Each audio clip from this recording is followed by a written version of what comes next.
गणेश जी की छोटी सी कहानी, लेकिन हो सकता है कि आप लोगों में से ही बहुत लोगों को ये बात नहीं पता होगा कि भगवान शिव ने कब और क्यों गणेश जी को विघ्नहर्ता का तोहफा भी दिया था। इसीलिए आज की इस कहानी में हम लोग गणेश जी की कहानी, गणेश विनायक जी की कहानी, गणेश भगवान जी की कहानी, गणेश लक्ष्मी जी की कहानी, गणेश महाराज जी की कहानी के बारे में जाने वाले हैं। तो चलिए अब गणेश जी की कहानी शुरुआत करते हैं। श्री गणेश के साथ शिव पार्वती कहानी। गणेश जी की कहानी।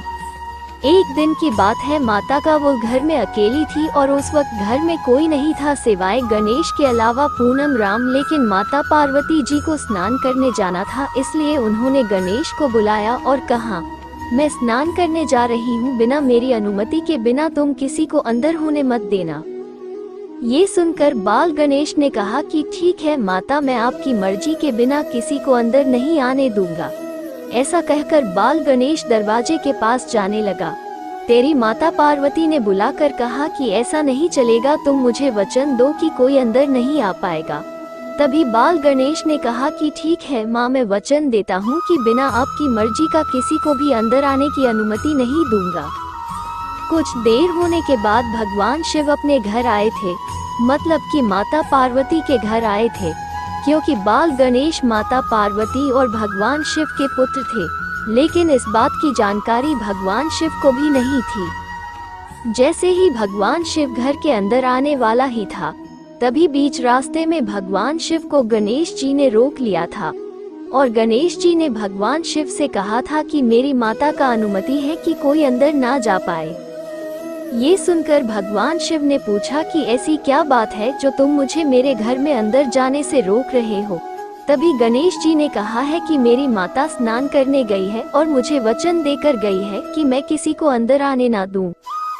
तभी भगवान शिव बहुत ज्यादा क्रोधित हो जाते हैं और वो अपनी त्रिशूल निकालते हैं और गणेश जी का गला काट देते हैं। जैसे ही माता पार्वती स्नान करके बाहर आती है, वह गणेश जी को इस हालत में देखकर हैरान हो जाती है और कहती है कि आपने यह क्या कर दिया, या तो हमारा पुत्र है। तभी भगवान शिव ने कहा कि मुझे क्षमा कर दीजिए, मुझे नहीं पता था ये कौन है, यह मुझे अंदर आने से रोक रहा था, इसलिए मुझे गुस्सा आ गया और मैंने उनका सर काट दिया। तभी माता पार्वती गुस्सा हो गई और कहने लगे कि मेरा पुत्र मुझे वापस किया जाए। इतने में भगवान शिव ने सोचा कि मैं तो इसे दोबारा उसी सर से नहीं जोड़ सकता हूँ, लेकिन अगर तुम कहो तो मैं इसे किसी दूसरे की सर से जोड़कर तुम्हारे बेटे को जिंदा कर सकता हूँ। कल माता पार्वती ने भी अपनी सहमति दिखाई और कहा कि ठीक है, मेरे पुत्र को जिंदा किया जाए। स्टॉप। तभी बगल में खड़े नंदी को भगवान शिव ने कहा है कि तुम सीधा जंगल चले जाओ और जंगल में तुम्हें दूसरी जानवर का सर सबसे पहले देखे, उस जानवर का सर काट कर लेकर आओ। नंदी ने तुरंत जंगल का रुख किया और वो जंगल में जानवर को ढूंढने के लिए चला गया।